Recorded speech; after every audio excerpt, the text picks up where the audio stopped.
Peace, Diehards. We're back again. Diehard State of Mind. Me and State. As you can see this thumbnail here, man. We're gonna be talking about Ben Simmons. He got Kermit sipping tea.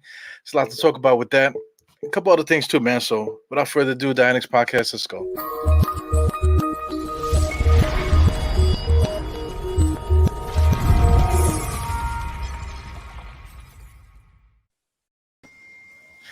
Hey, Mr. State, what's up, man? I miss you, bro.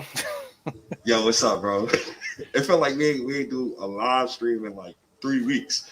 So I've been watching the live streams you've been doing, and God Up Knicks been doing. I don't watch everybody in Nick land, so I'm gonna keep it 100 with that. Like I might tune in from time to time, but I don't really watch everybody like that. Yeah, I don't watch anybody. You know what I'm saying? Because I don't have time. A lot of times we all talking the same shit, man. So I'd rather keep my thoughts to myself or whatever. Mm-hmm. Yeah, man. When was the last? Yeah, the last time I think we went on was like a week ago, I think. Oh, possibly. I think maybe sooner than that. Yeah, like a week ago. Yeah. Like a week ago. Yeah, because we was on my guy Aiden show. We was on Aiden show the last time. Yeah. All right. Yeah, we did Aiden. We did Guard Up Knicks. Mm-hmm. Yeah, man. Yeah, so I'm gonna just say, yo, that COVID shot, man. I took the second COVID shot the other day, man. I was telling stay offline, man. That shit put me on my ass, man. I mean, it is what it is. We gotta, like, New York City is forcing everybody to take that joint just so we can do anything in New York City, man. And it's gonna get to the point where we can't even go grocery shopping without that. Now it's funny, right? Because months ago. No, not even months ago. Like even last year, when we first learned about COVID, like at first, honestly, dog, I didn't really take it that serious. Like I didn't take it that serious. I knew it was getting serious when they got to like February 10th, and like we was getting so many hospital cases that they was giving overtime out. Like literally just, yo, you want to work? Yo, you want to stay? You want to stay? And it was so many people doing overtime. Like I knew, like, okay, something is wrong here. Then you keep getting the people roll past on the machines. Now I'm like, all right, this is serious. Like I've never been a part of this before. Yeah, it was getting crazy, man. At one point, same thing. I think everybody felt the same way. It didn't really hit nobody until people really started like getting sick and actually dying and stuff. But what hit me, man, Times Square was like a ghost town, because I work for the city, whatever, for the day job and stuff. So, we set up and we were standing in Times Square and there was nobody outside, not even homeless people, so it's bugged out. Oh, I mean, go ahead, keep going, because I got a story like that. Go ahead.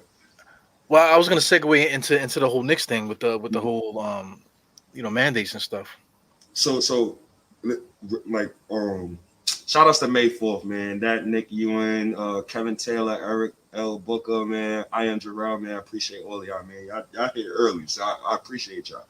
But another thing that I knew it was serious, dog. Before we get into the whole Knicks topic thing, I gets on the train, bro. Right, bro. This is 2 in the afternoon, like 2 in the afternoon. What do y'all call it? Like heavy traffic? What is it? Rush hour. Rush hour, yep. Bro, I was the only person sitting on the train, bro. Yo, dog, I was crazy. The only person sitting on the train cart, bro. And I look around like, all right, this is serious. Yeah, this is real right here, man. Yeah, we all going through it, man. But I don't think anybody went through it as bad as New York City, man. It's just a different thing.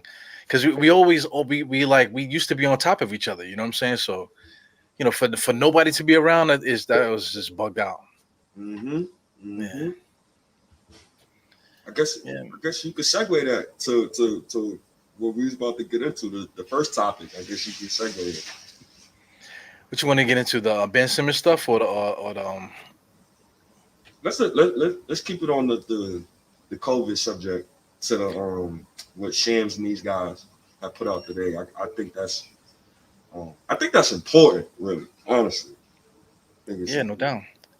Well, basically, just for New York and San Francisco, players that are not vaccinated that play in those cities are not allowed to play home games, which is, I mean, that's kind of unprecedented stuff, man. I mean, I know New York City and San Francisco kind of led the nation with all this mandates and stuff like that. But I mean, to just like say, I mean, I guess I mean because everybody in the city is going through that, man. Like right now, the only reason why that I vaccinated myself is because my job threatened everybody to start firing people because of that. You know, and I'm quite sure you're getting it on your end too, man. Because the nurses were the heroes in the beginning. Now they're firing the same nurses that were out there, on the front lines this whole time. So it's a weird time to be in right now. Bro, I told you that when it started happening. I think I said it on Twitter when it started happening. Like, but I thought it was like I thought it. I didn't think that many people wouldn't take the vaccine. You get what I'm saying? And Yeah. then Shams come out today. He talking about this. This follows the local governmental policies, meaning unvaccinated players on the Nets, Knicks, and the Warriors are not allowed to play in home games. That is huge news, Diehard. That is Yeah. huge news. And I don't know too many people who watch the History Channel, but that sounds like capitalism to me. It sounded like a lot of stuff. Not to get so crazy with the politics and stuff, but it sounds bad. Because I mean, without getting, like I said, without getting crazy, man, what's stopping them from being like, yo, where's your vaccination card? Just in the street, just walking around. Where is it? You got to like show it just randomly, just like how they do now. Random bag checks in the train stations.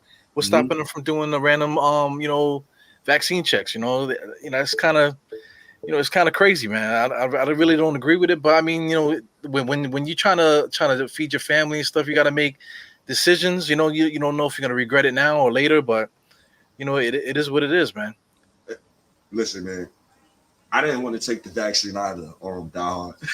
So I'm not gonna sit here and tell anybody else, just put some in your body, right? That's not what I'm here for. Or what I'm here to just say is that I only took the vaccine because I'm always around my family. I'll be around a lot of people in here. I didn't want to infect nobody in my family. And that to me was probably the safest way besides wearing your goddamn mask all the time. But who the hell wants to wear a mask 5, 6 years straight? Like that sounds ridiculous. And then on top, and then FDA approved the vaccine, so it's not like I could really fight back from it. And then I knew a part of me knew months like once COVID hit and they had the vaccine, a part of me said to myself, my job is gonna fire people because of this vaccine. So I might as well get this out the way now to at least give other people confidence. And then they could be like, I take it. And because nobody forced me. My job then for kind of did. If I want to pay my rent and feed my son and feed my nephew, send my sister some money, then yeah. But to each his own. Man. Yeah, well, the FDA, I think for me, the FDA once they approved it, then it kind of made it's like an easier pill to swallow, because at least Yeah. there's like a governing body that kind of like regulates all that stuff. At least they give them a stamp of approval, I guess. But I Mm-hmm. mean, you don't get that stamp unless everybody is the guinea pig taking this thing. So it's a lot of weird shit, man. But but with the two cities, San Francisco and New York, there's three teams involved. So it puts the teams, to bring it back to basketball, it just Mm-hmm. puts them at a disadvantage. So who out of these teams are not vaccinated?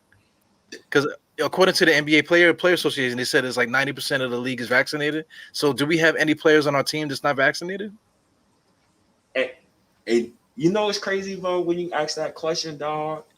Like, let's say, and Leon Rose is so smart, so I know he wouldn't make this public, right? Make the players who's unvaccinated public because the backlash they would get just from like the New York Knicks fans would be crazy, bro. It'd be wild, disgusting.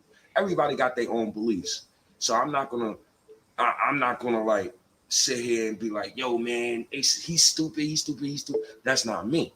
But Yeah.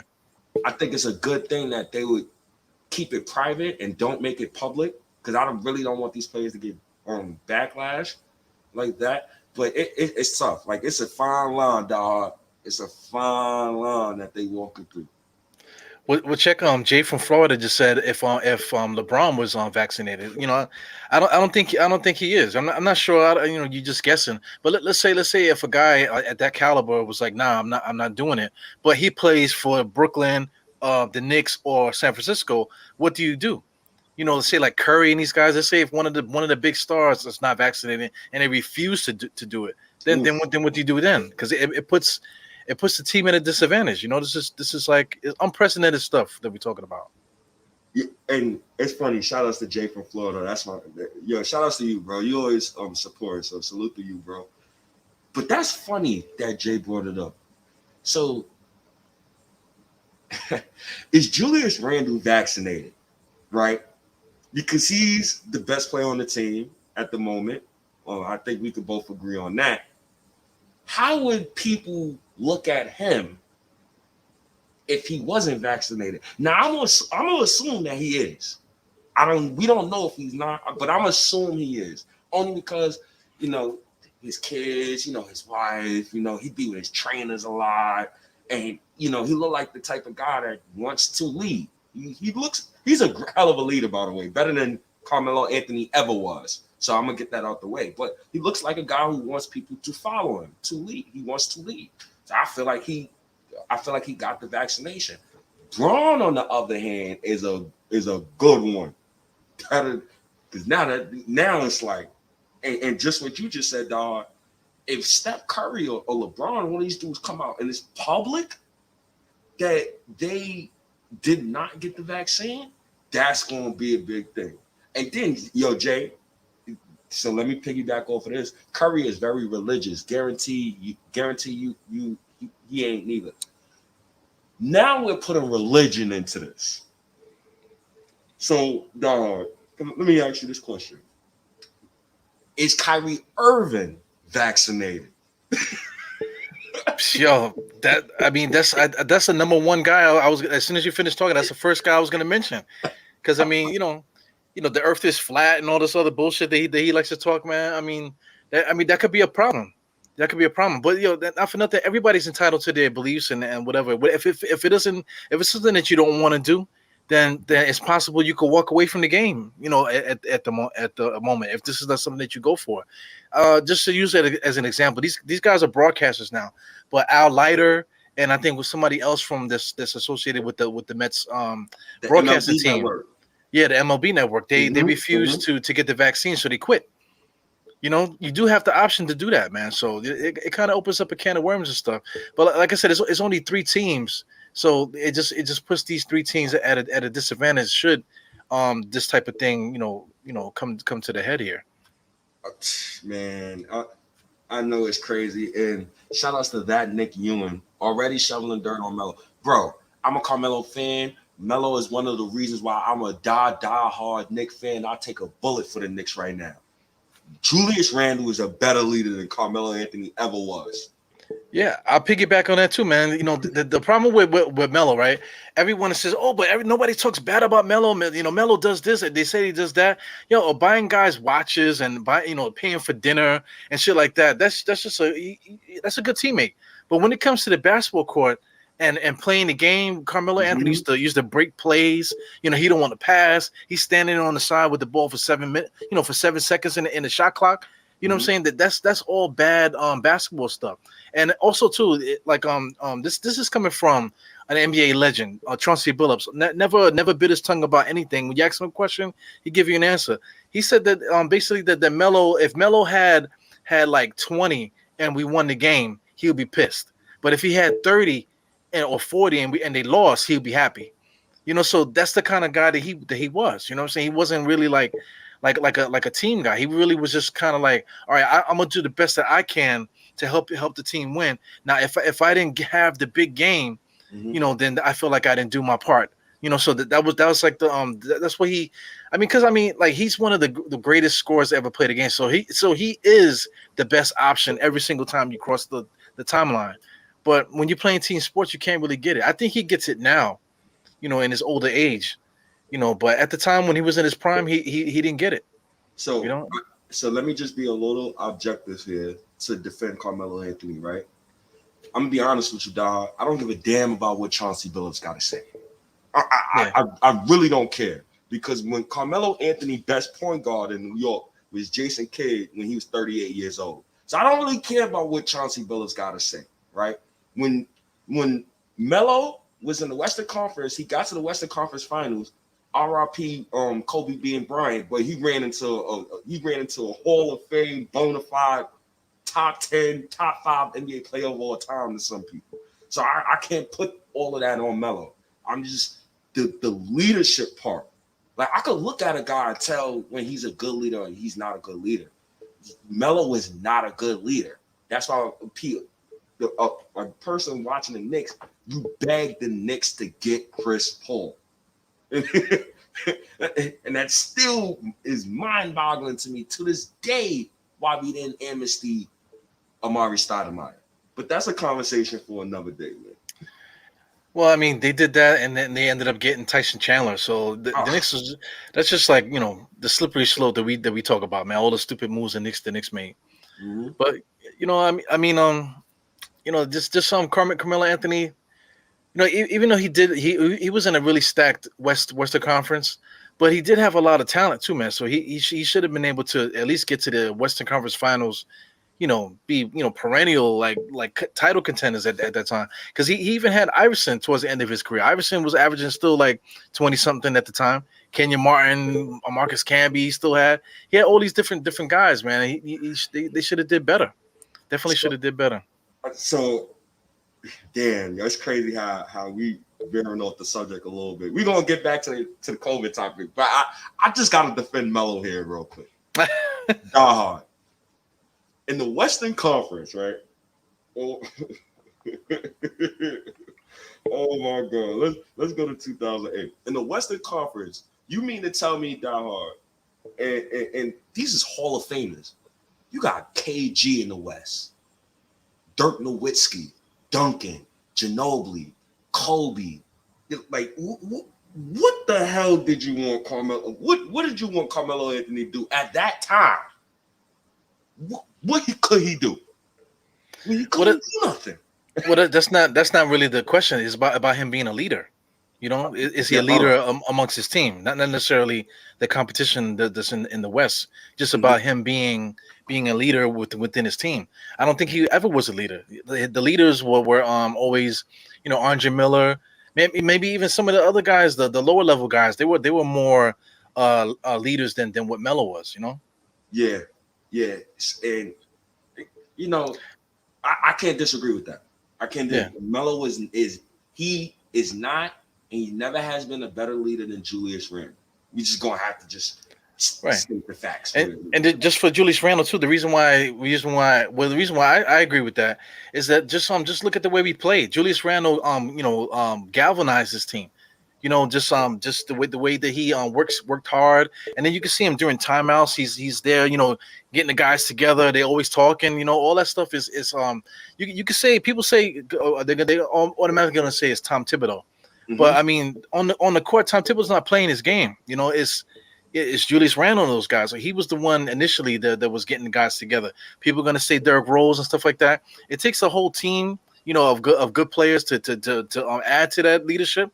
But for your main guy to come in every night and play all those minutes and all that usage and stuff like that, he never got hurt, and just the pulse of the team, he definitely was a leader for us, man.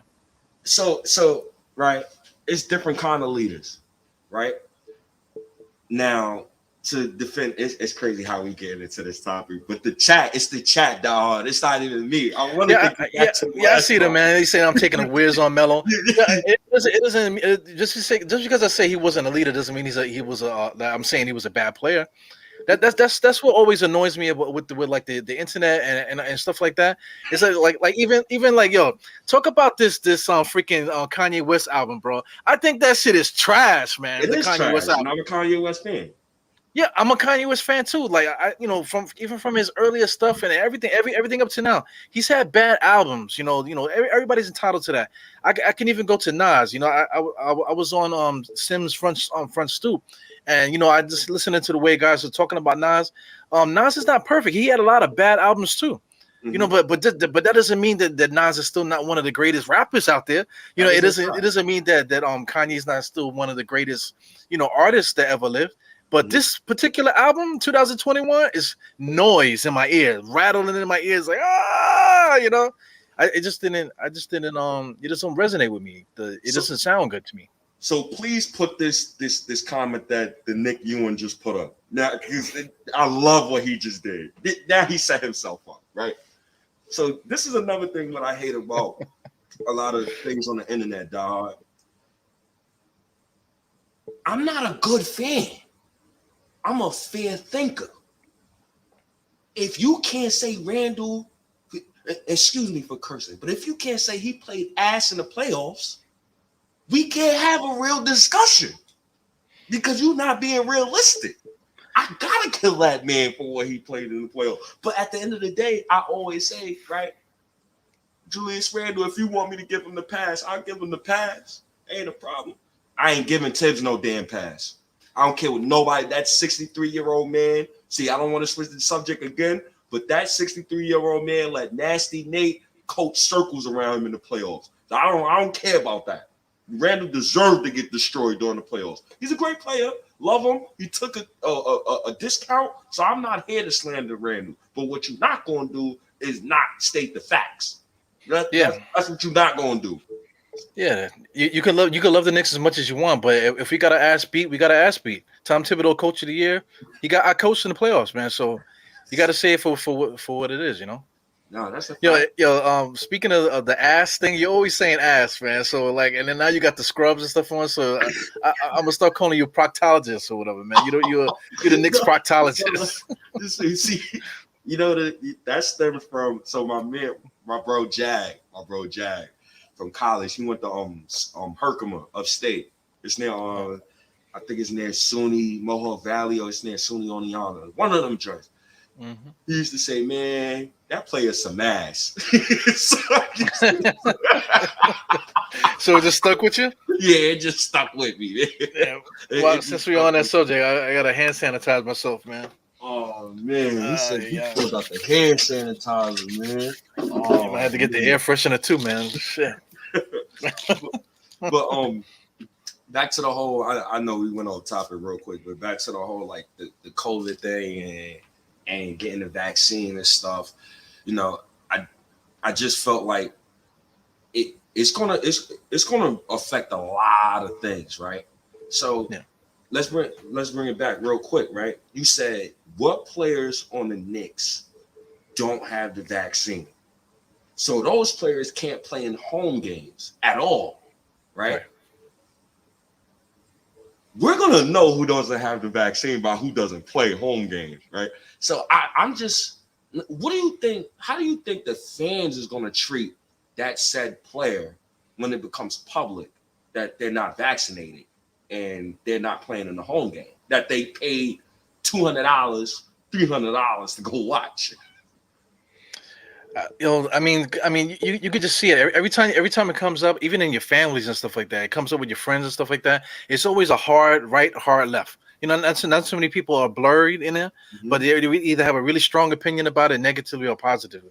So it's gonna be a mix of both, man. People are gonna really boo and act really crazy, and some people are not really gonna care. You know, so it is what it is. But I mean, you know. It comes down to wins and losses, man. Because I mean, you jeopardize your team. So now let's say somebody on the team that doesn't want to do it. Now you now you put yourself in the spot now. So listen, I don't want to let my teammates down. You know, I don't want to let the franchise down. I don't want to let the fans down, even though I have this belief. So bringing it back to just us as individuals. You know, I feel like I let myself down. You know, I feel, all these different emotions. I'm wondering, like, damn, I should have did this, should have did that. If I was in a different position, I wouldn't even need to take the vaccine. You go through all these different emotions and stuff like that, man. But at the end of the day, you kind of just gotta go with it, man. You know, this is not really like a time to really make a hard stance, really. Even though we should, because they're kind of taking like your freedom away from you with this whole thing. But I don't know. It's like I said, it's just a spicy, crazy topic, man, to tackle. It's all about that money, dog. And when you're affecting that bottom line, you gotta go. That's what it Yeah. comes down to. So when they talk about stuff like you have to be vaccinated in order to come to a Knicks game, you have to be this to go to this place. You got to be this. You got to be that. You know, I think it's against our rights. I think a lot of people would say that like it's going against your will, but then at the end of the day, that's how they get us because it's like we're not we're not Julius Randle. We didn't get signed the 100+ million just now. You get what I'm Right. saying? Like Yeah. we guys who are we working careers and we just trying to feed our families and stuff, and we ain't trying to really get into that whole get vaccinated, non get vaccinated. So I, I I'm pretty happy that they are going this route just to be safe. Honestly, keep them NBA players safe. And then shout out to Jay from Florida. He said a good comment here. I think I agree with him. And the only reason why I think the Knicks as a team, as a whole, I'm just talking about the players.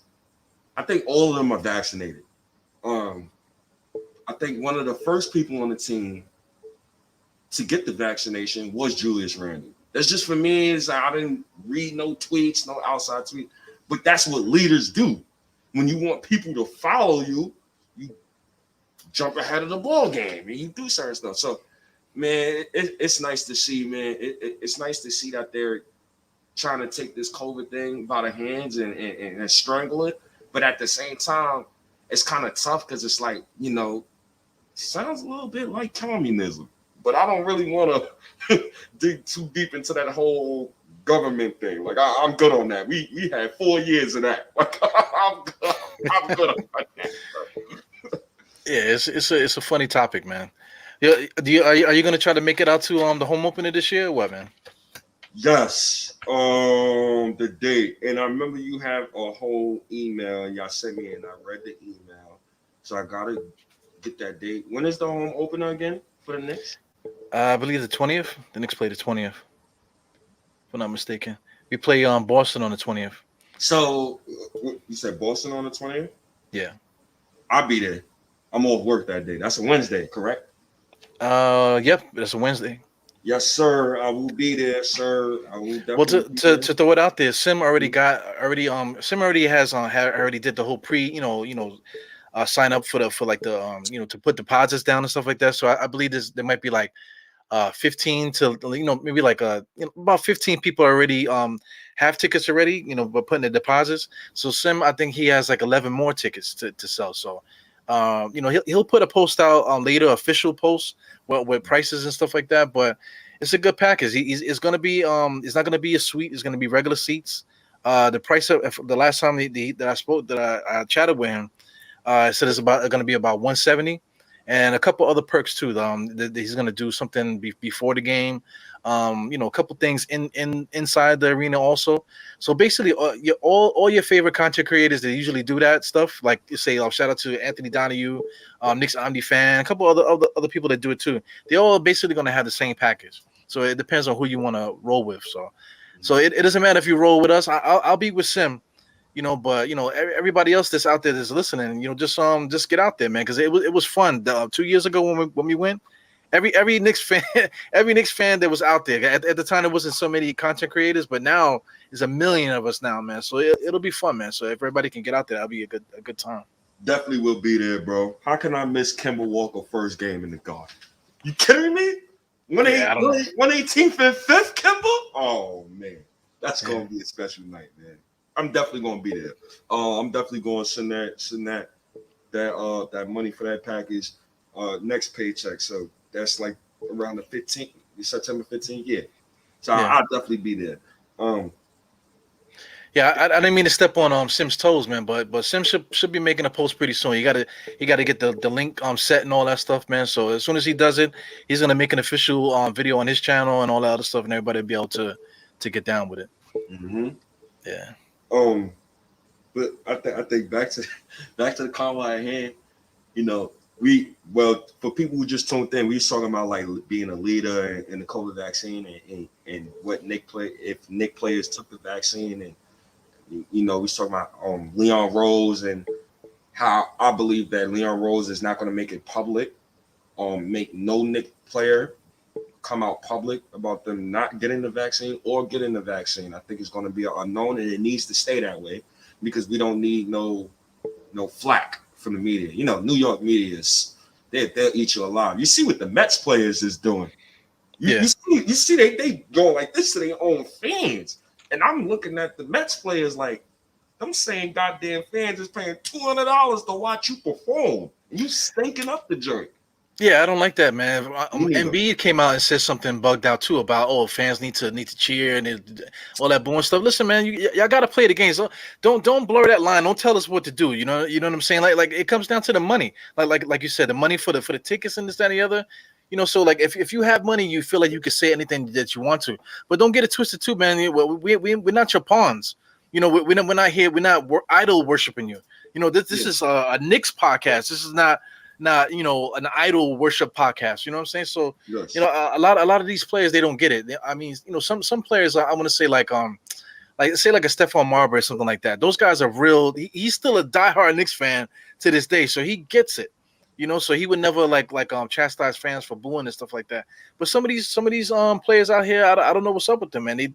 It's got to be egotistical stuff. They just out of touch with reality when it comes to that type of thing. Because I mean, they're not idols, man. They're not gods amongst men. They're just people. We enjoy watching them play basketball, and we talk about it just the way we talk. We talk about their salaries and all this other stuff. But you know, don't tell me what to do, fam. And that way, this like we already getting forced to do mandates and stuff like that. Now you're gonna tell me that I can't boo when I get there, man. Get the fuck out of here. It must be crazy. Yeah, I strongly agree with that. Dude's just having an argument on the thread, right? So dude was like, you know, and I know we about to get to the whole Ben Simmons thing. So dude was like, the players is asking out, so you know they're ruining the companies and this, that, and the third. So when ain't NBA players human too? I mean, goddamn, we're treating them like just like how they treating us, just like how you said pawns. Now we treating them like pawns. It's crazy, like how it's a big circle of finger pointing when it comes to like stars and fans and whatnot.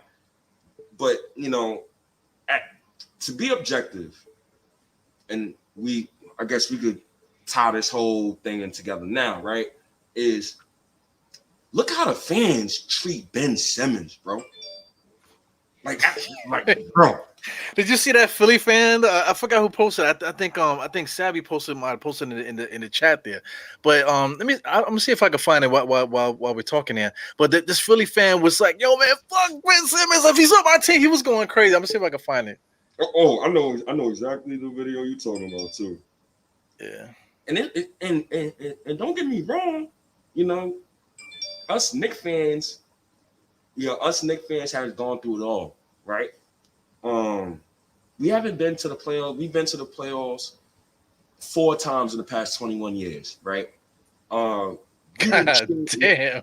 We didn't cheer for damn near every Knick that came through these doors. Once a Knick, always a Knick. I don't think I've seen a video of a person coming out of the arena and literally saying about one of their stars, "Yo, man, F him, get him out of the city, Julius Randle, he played pathetic in the playoffs. You didn't see not one video of a fan saying that type of wordage about Julius Randle after the playoffs. So at some point, you know, the NBA players can be right. You know, the fans need to cheer and this, that, and the third and stop treating us like this.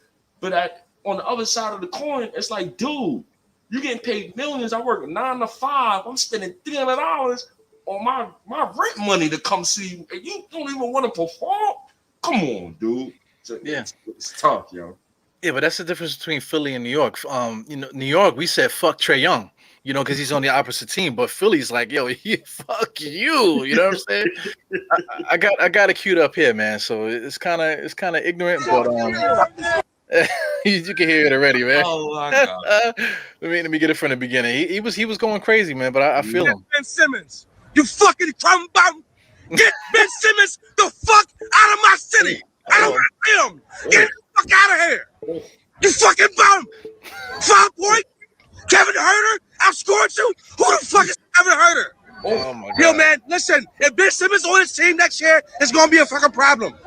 Fuck this motherfucker. Fuck Ben Simmons. Fuck Ben Simmons. Fuck this motherfucker, man. Fuck out here. Somebody burn that shit. Somebody burn that shit. Damn, Oh son. my God, I had to lower the volume so the nurses won't hear that. Yo, Philly, man. Yo, we were saying in that chat, man. Yo, Philly. Yo, they're a different breed of people, man.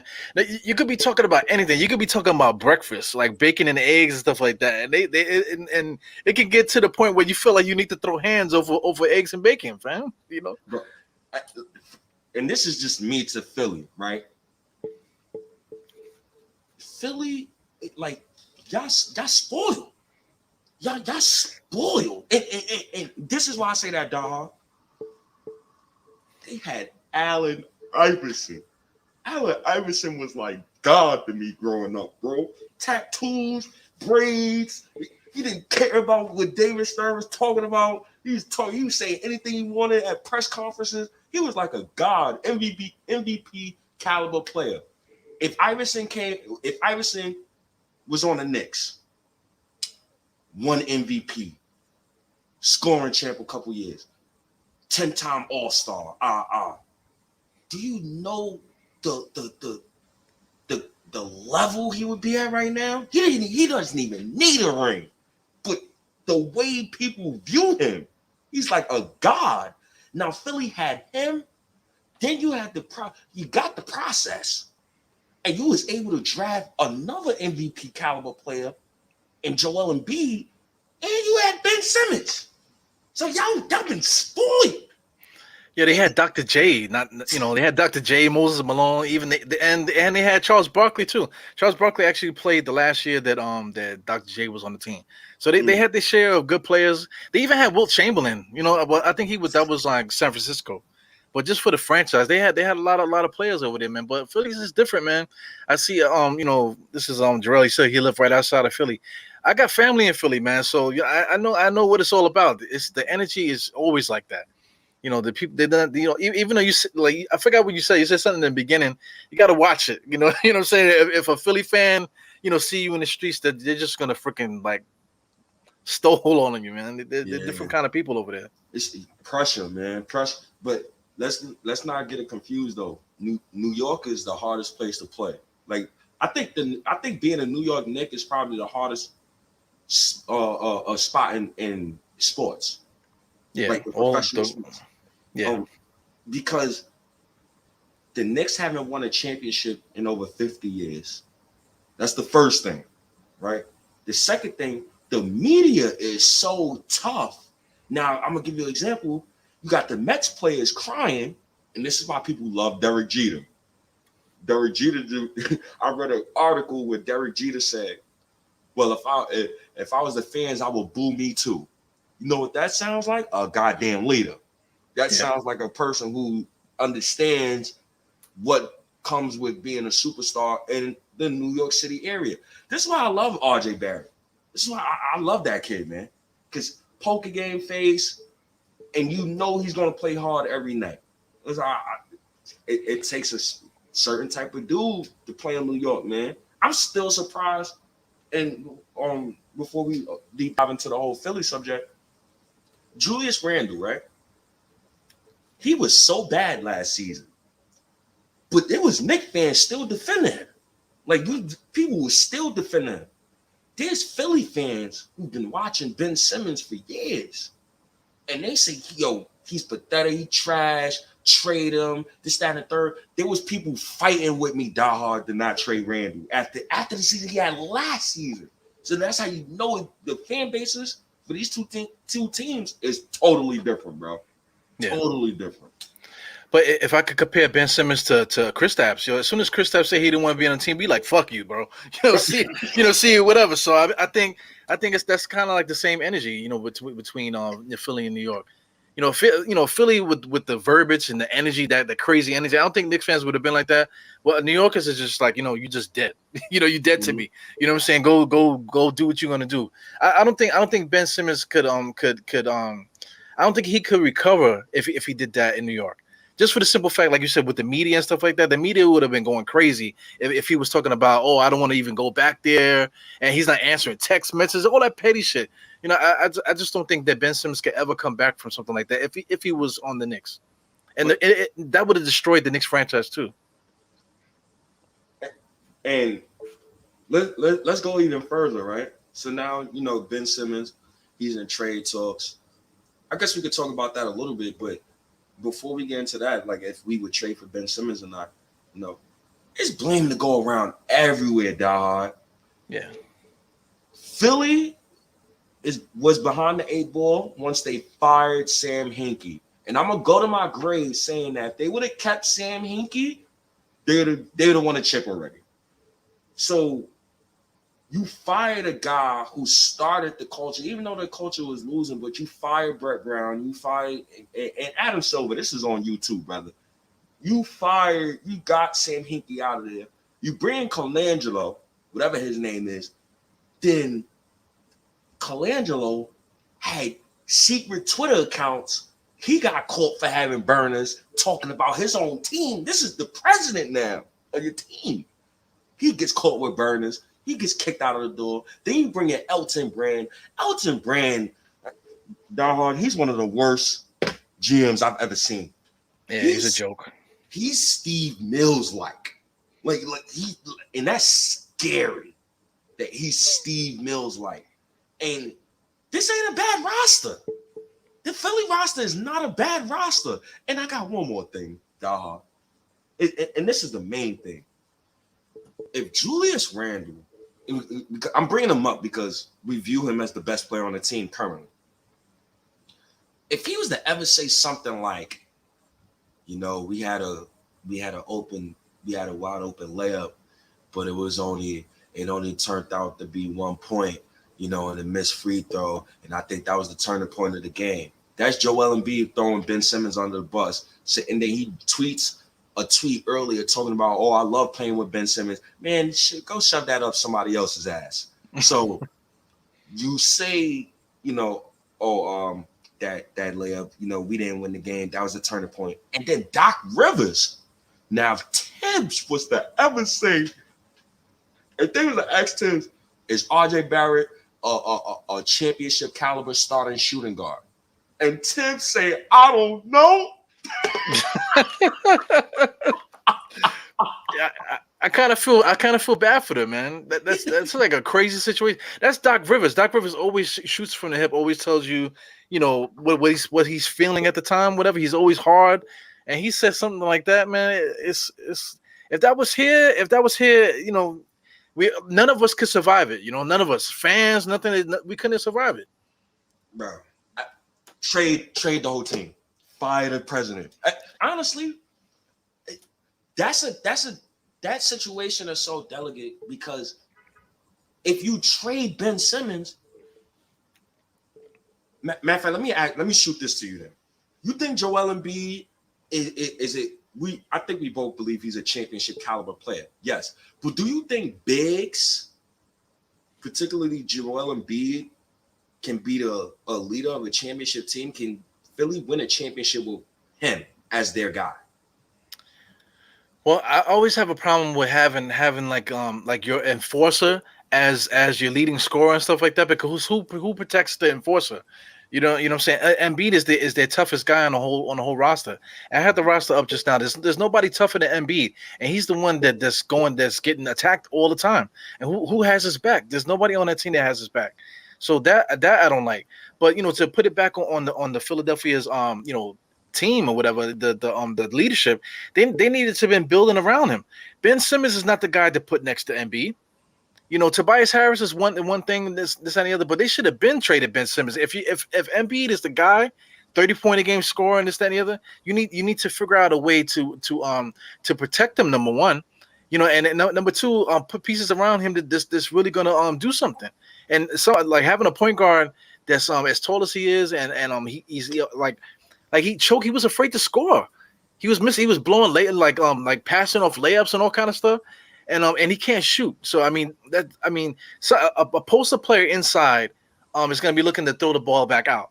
So if Ben Simmons there and he can't shoot, and when it comes to the fourth quarter, the guy can't shoot free throws and things of that nature. What the hell are they doing? So for me, I disagree with you because I felt like Philly should have built around Ben Simmons. So this is just for me, right? And B, I can't trust his knees, his body, a lot of injuries. And this is another thing. Firing Sam Hinkie specifically. When you have Jeremy Grant, Christian Wood, or Robert Covington, right? JJ Redick with Ben Simmons. When you had that collection of talent with Ben Simmons, you were supposed to keep that, right? Yeah, I agree with that. They messed up originally trading for Jimmy Butler. That's what really messed them up. They should have never made that trade. As you can see, when they made that trade, Ben Simmons started regressing, right? Now, for me, I would build around Ben Simmons over Embiid because I just don't believe in championship big men. Unless you're like Giannis, who can play all 5 positions. Giannis is just a freak of nature. You can't. Giannis is. I can't even compare Giannis to Joel Embiid because Giannis would never sit out of a playoff game because his stomach hurt. So they two different type of cats.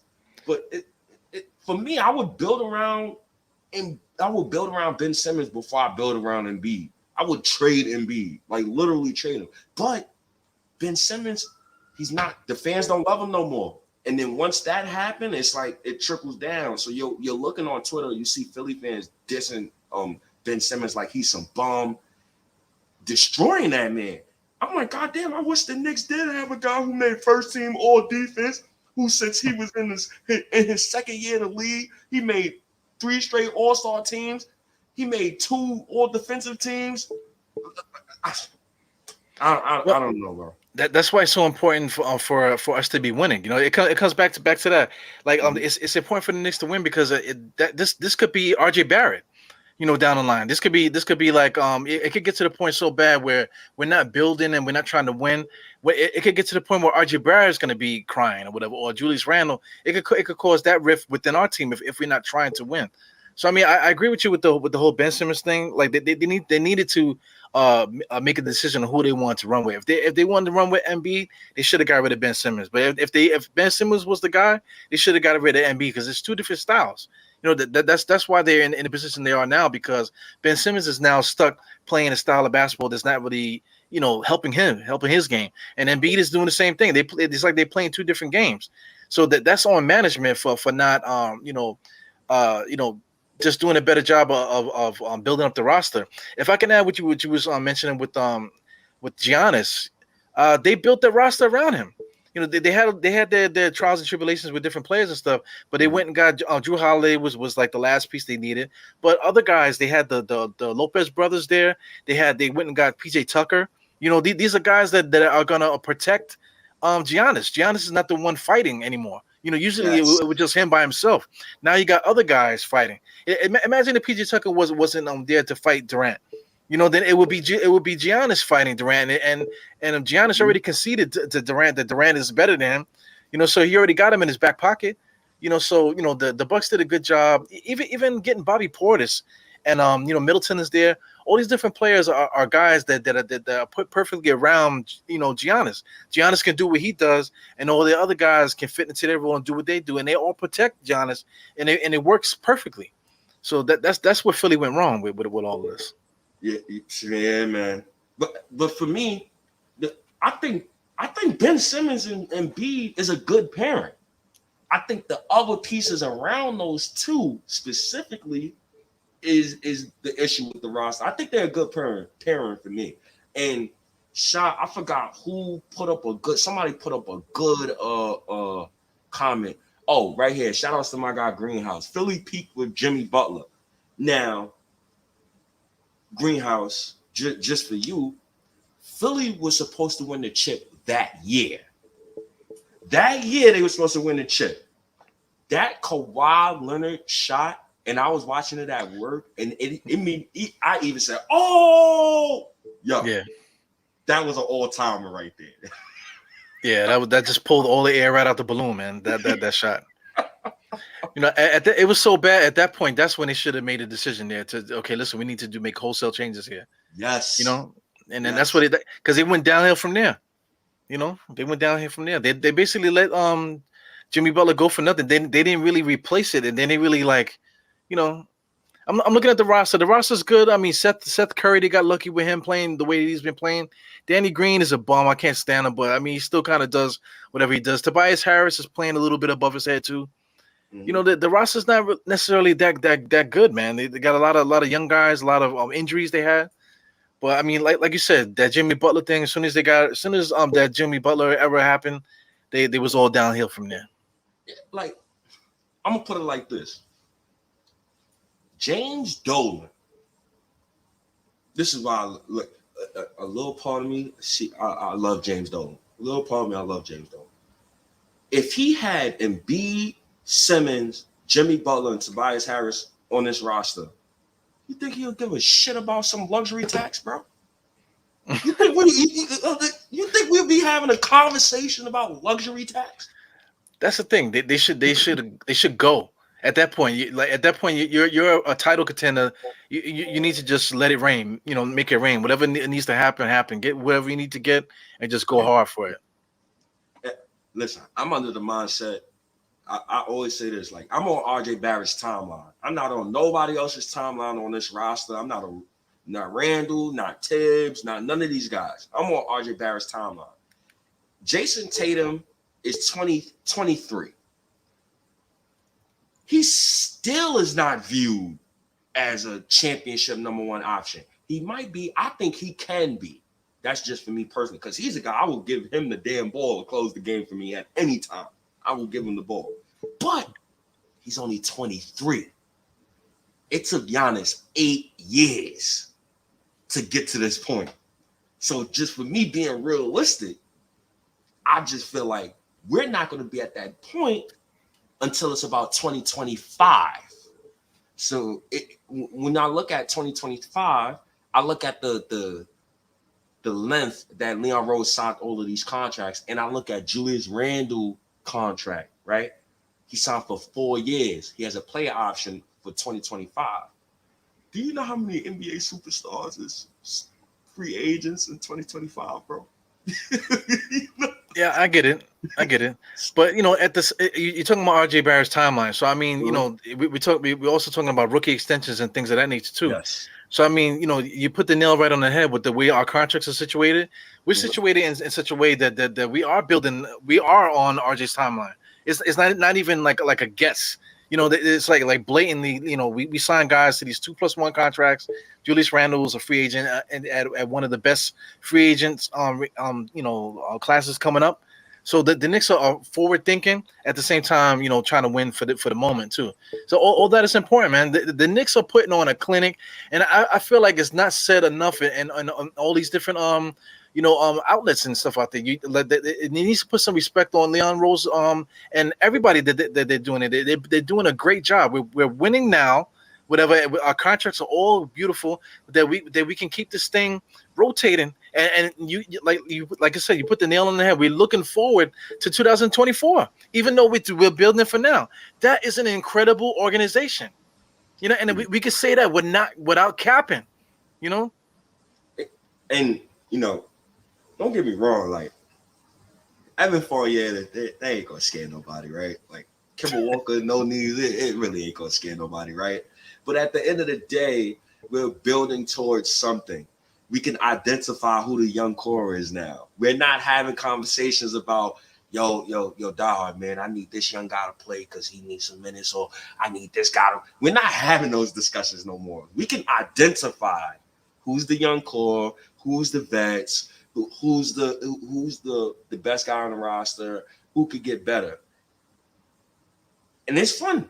It's just fun for me to know that my president of basketball operations is not Steve Mills, and he will not trade first round picks just to trade first round picks. So now to segue that, if you got anything else to say before we segue to that? I'm just gonna add this. Just they're making RJ Barrett happy too. because RJ Barrett could look down at his career from his rookie year up until now, even going forward down before he gets the extension.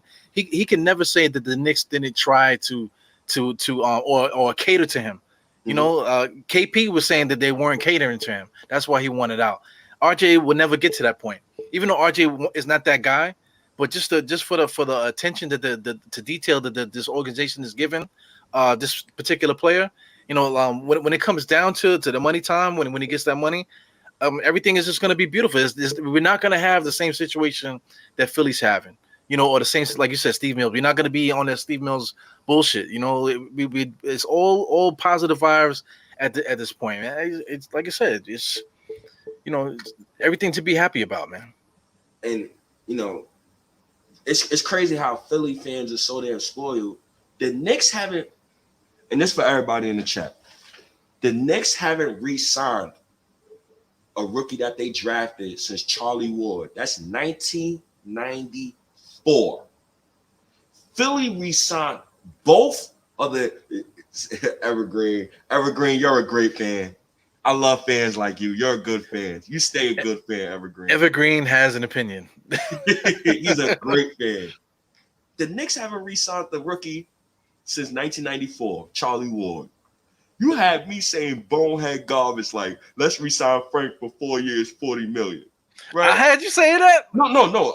I said we had bonehead people like me, because I've said that before. I can own that garbage take, right? Yeah. And Philly drafted Embiid, re-signed them. You drafted Ben Simmons, you re-signed them. You don't even treat your young stars equally and fairly, to the point where it's like, you know, the city of brotherly love now. Ben Simmons want to leave. And that is kind of disgusting, because if we drafted RJ 8 years from now, say Candyman, sad Candyman's name. Yeah, that's all Frank Ntilikina thing, man. Oh, that's a Frank. That's funny. Yeah. You know, say we drafted RJ. I don't want to end up like Philly, bro, in like 5-6 years from now, where one of our youngest star is pissed off that the organization and the oldest star is capping online. Just straight Carol. I love to play with Vincent. Get the fuck out of here, Joel Embiid. Stop fucking lying, man. Yeah, how many number one picks did Philly get throughout the years? You remember what's that dude? The Williams guy. He was a point guard. He won Rookie of the Year. Michael Carter Williams. No, Yeah. went. I think he went 9th or 11th. I don't really remember, but he peaked his rookie year. Yeah, he peaked his rookie year. But I mean, when you want to talk about like developing players and trying to build around guys and building a culture, you know, you can go down. I don't know if it's bad luck or whatever. Even Noel, they went and drafted Embiid right after that. It's like they have no foresight. They don't know what they're doing. They just kind of just doing anything, hoping something sticks. And that's not the way you build a franchise. You know, that's the reason why they having these problems now. Yeah, and that's crazy because, you know, you bringing out Nerlens and Ben Simmons. You know, Nerlens used to have an agent that Ben Simmons has now, clutch agent, Rich Paul. Mm-hmm. So, you know, I want to ask you, dog, how do you feel about, how can I put this? How do you feel about agents, you know, dictating stuff like this at the moment? Do you feel like Rich Paul is in the wrong for you know, supporting Ben Simmons and saying the stuff that he's saying right now, or do you think he's right in what he's doing? Well, I mean, you know, agents are like, they're like, I don't want to say snakes, but they're like very slippery serpents. You know what I'm saying? They're gonna do and say anything to protect their clients. The number one, shout out to David Falk. He started all this bullshit, you know, back in his day, because he basically he was representing Ewing, I believe, all the big stars. David Falk was the guy, and you know, they'll do anything that they in their power to boost the value of their client, because you know that's the money coming back to them. So that, you know, during his time, everybody was getting max contracts. Kind of reminds me of now, how everybody, you know, all the major stars were getting max contracts. Even guys that didn't deserve it was getting max contracts. I mean, so you know, it is what it is. They just doing their job, man. They're doing the best that they can to get as much money for their client as possible. All right. So then, shout outs to that Nick Ewing. And it's crazy, bro. Like Philly is so spoiled. They had Markelle Fultz. You could have had Jason Tatum number one. That's who I would have took number one. You always, this is my rule for drafting. You always take the wing before the big or the point guard. I don't care what nobody. You take the wing, bro. You take RJ. I take RJ. I'm not disrupting the timeline. I'm taking RJ over John Morant and Zion Williamson every single time because he do not depend on athleticism to score, and he plays defense better than those guys, and he can shoot. But it's crazy. They got the number one pick, Philly, multiple times. Nothing to show for it. Yeah. Shout out to Marco Fultz. He played for Washington. Washington was trash in college. They didn't even make the tournament. They didn't even make the tournament. So somebody like that is supposed to be the leader of the team, and they didn't make the tournament. That should have been a red flag right there. Something was going on there. So I mean, like it's very rare. Somebody like Damian Lillard, even Scottie Pippen went to like a little bullshit school. It's very rare that like players from BS schools end up becoming superstars like that. So I mean, you kind of need to go with the blue chippers. So I agree with you. They probably should have went for Tatum or something like that rather. But I mean, these guys are not making stupid decisions by accident. They're doing that shit straight on purpose. Yeah, you know what I'm saying? Prove it year in year out. That's why I find it funny about Philly, that whole Philly situation. I just hope that the Knicks don't get to that point. So shit, we've been there for 20 something years, bro. We've been there already, man. Yeah. So would you trade for Ben Simmons? Hell no. Okay. Why?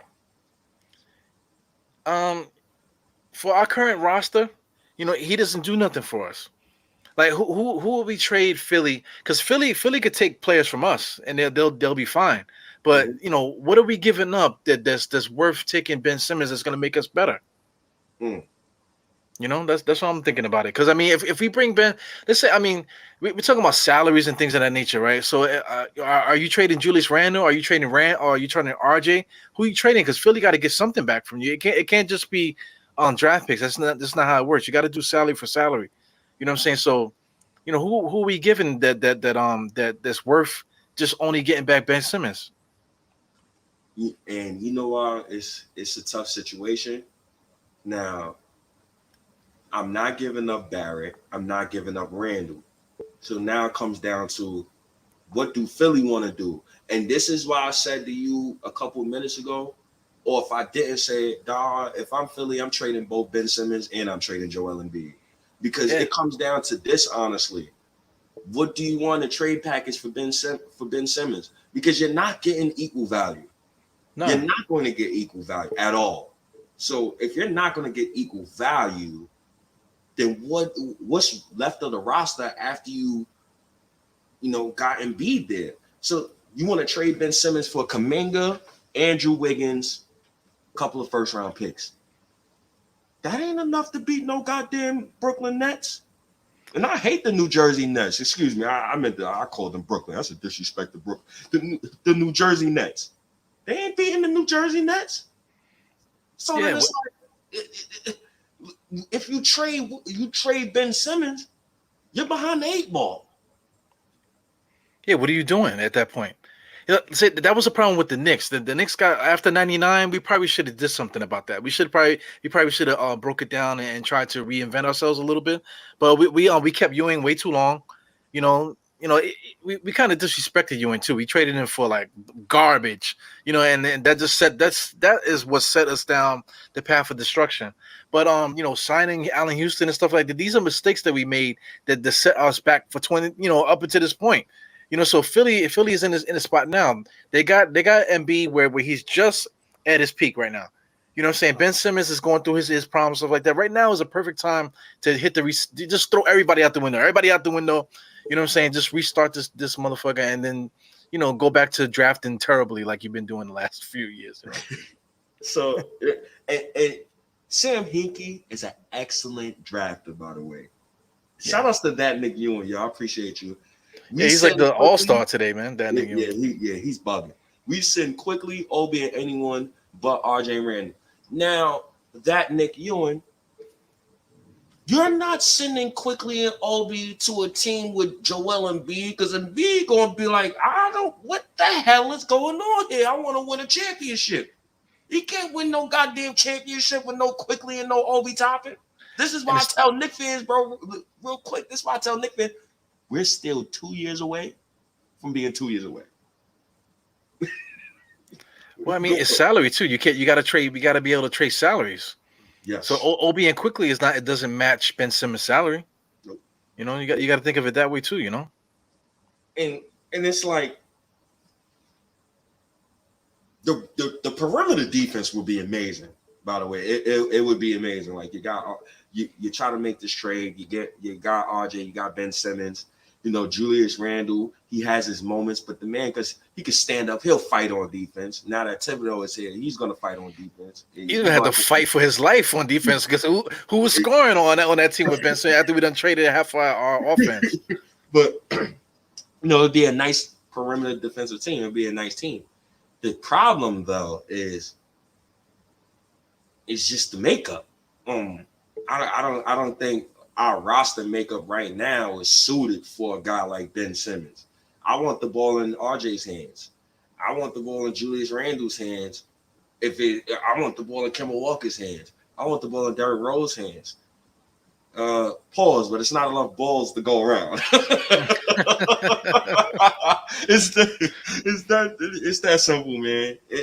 And we don't have the contracts to match salary. And shout outs to Greenhouse. You sound like one of them good fans on Twitter, right? Greenhouse, there's no team in the NBA that has taken a Burks Noel Fournier trade package. So what you need to do is whatever weed you smoking, you need to send some of that my way.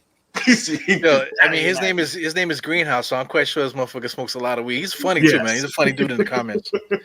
Yo, speaking of funny, May the 4th is funny too, man. But Vin Baker was younger, but Vin Baker was also a functioning alcoholic too, man.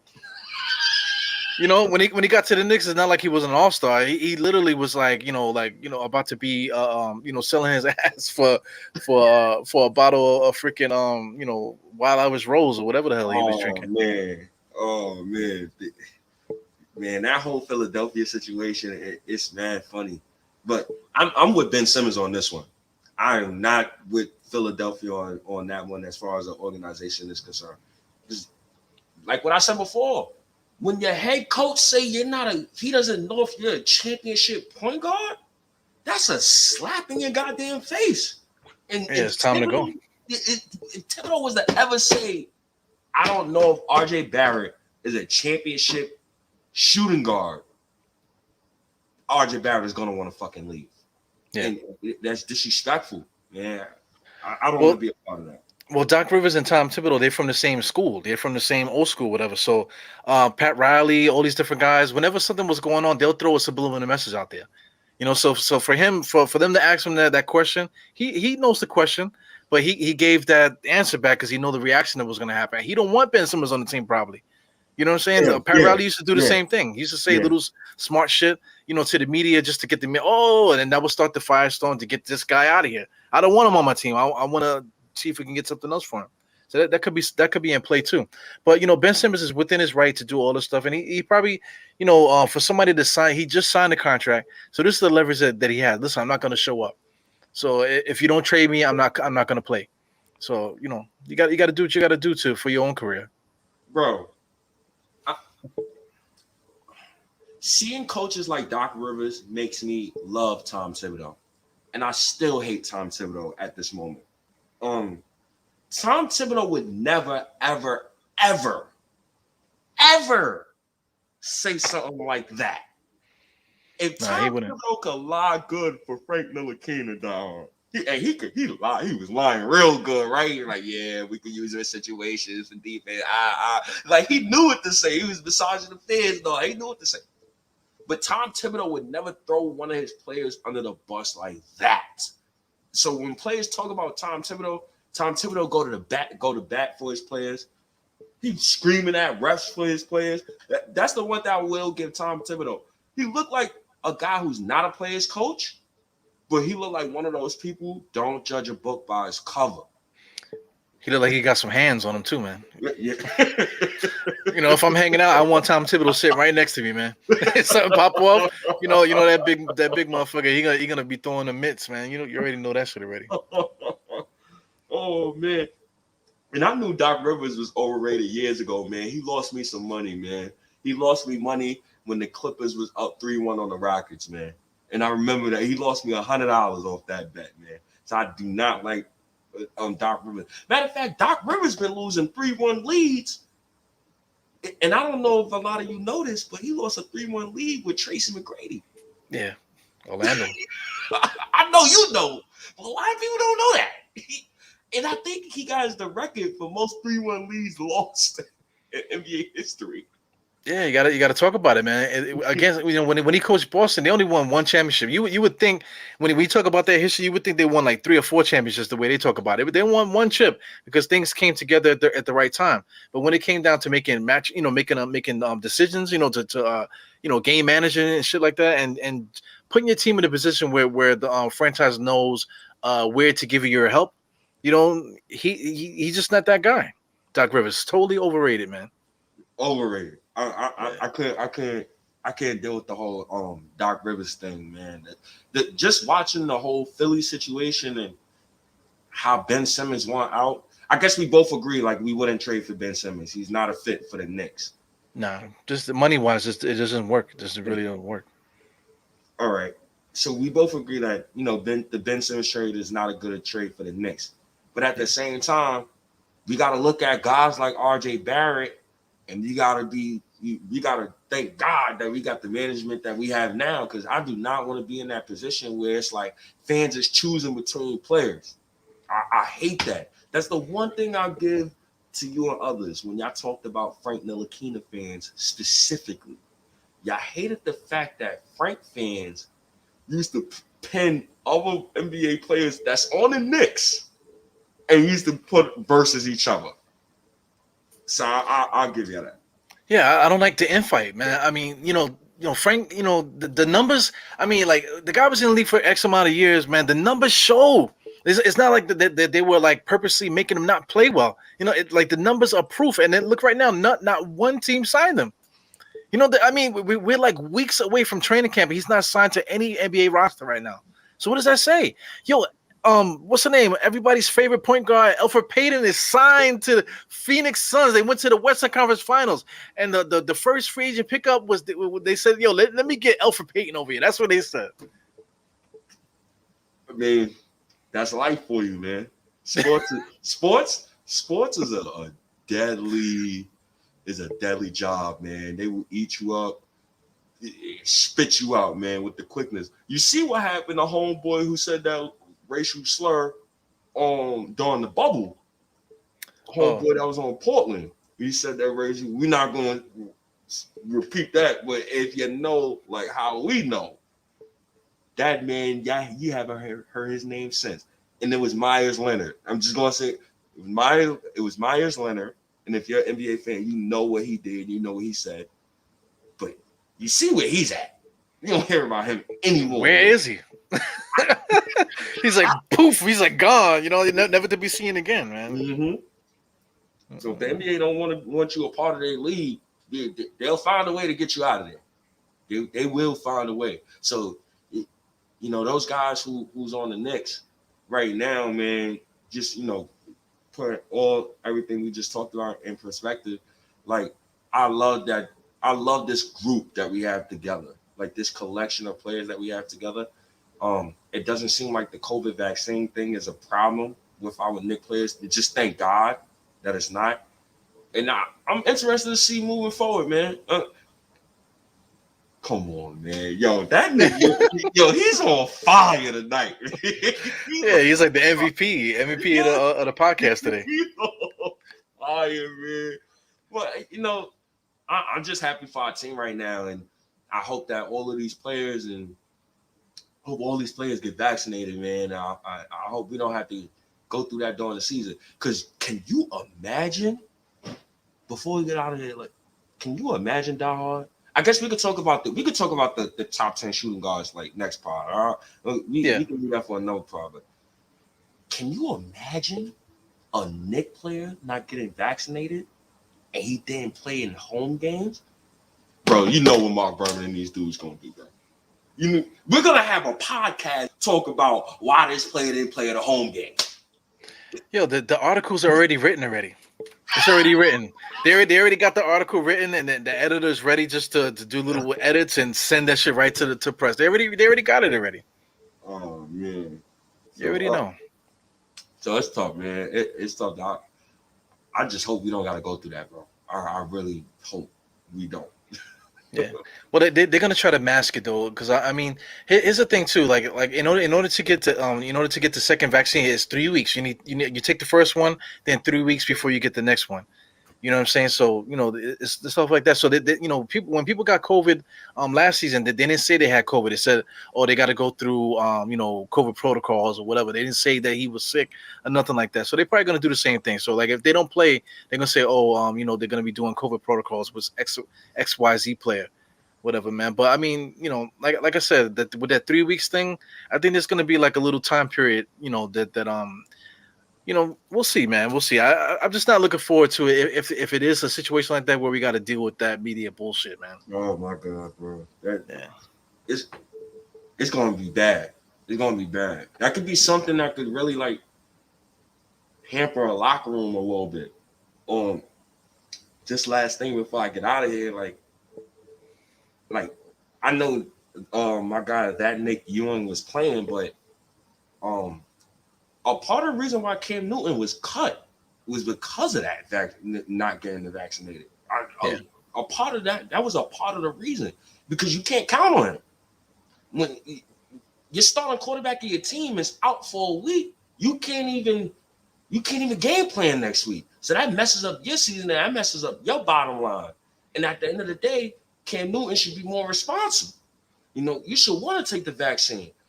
I got a little issue with Lamar Jackson about that, but that's a story for a whole other day. And it's crazy because both of these guys are African American. That's what's crazy. Both of y'all are African American and y'all quarterbacks in the NFL. So listen, man, that vaccine, man, is more to it than what we saying, but it's gonna be funny. It's gonna be funny what happens this NBA season and how the NBA like navigates this whole thing, bro. Yeah. Not for nothing, the NBA's kind of been the leader of this whole thing too. The way that they handled the bubble, they didn't really have a lot of problems with it. So I mean, from that standpoint, I think the NBA has done a good job for that. But the potential for it to get real crazy and ugly, and for like politicians to get involved and all that stuff, it could get real stupid, especially in New York, man. Especially here. Man, I just don't want to hear the bullshit, man. Man, I'm just praying to God that the subway system ain't flooded. People are sending me pictures and stuff, man. That like the subway system is flooded right now. Oh my God. So I gotta hurry up and get out of here because I might have to take a whole cab.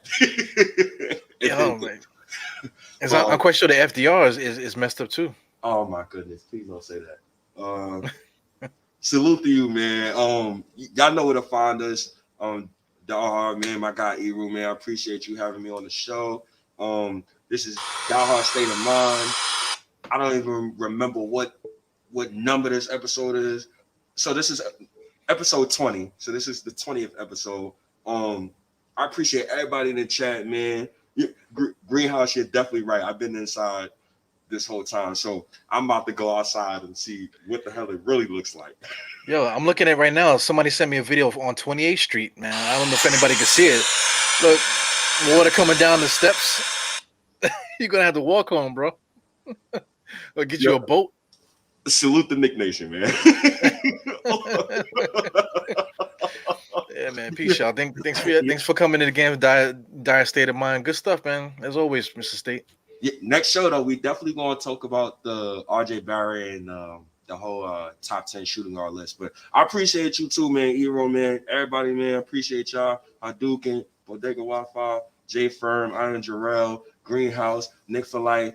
Man, I appreciate all y'all. May 4th.